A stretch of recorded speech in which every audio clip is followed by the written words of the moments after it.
Another day, another basketball stories na naman ang pagkukwentuhan natin. At ngayon nga ay pag-uusapan natin ang balitang nagdesisyon na nga po ang San Antonio Spurs kay De'Aaron Fox at ang balitang bagong plano ng Lakers kay Austin Reeves. Puro batikos na nga pang natanggap ni De'Aaron Fox matapos ang pagkatalo ng San Antonio Spurs sa NBA Finals laban sa New York Knicks.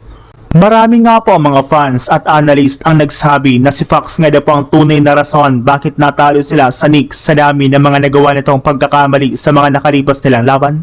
Samahan mo pa ng literal na pag-struggle nito sa kanyang shooting at ang pagiging immature nito sa kanyang decision making.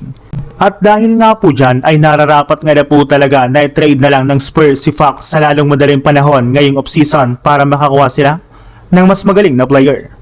Pero sa kabila nga po ng sari-saring batikos na natanggap ni Fox, ay mismong front office na rin naman nga po ng Spurs ang nagsabi na wala nga po silang plano o balak na i-trade ang kanilang veteran point guard.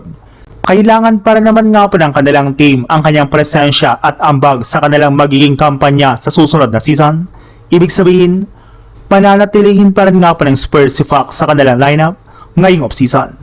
Sa ibang balita naman, usap-usapan nga po sa social media ang balita na interesado nga po ang Nets na kunin si Austin Reeves sa free agency market sa inaasahan na pag-offer nga po nila sa kanya ng 4-year, $178 million na kontrata o aabot ng $44.5 million kada taon.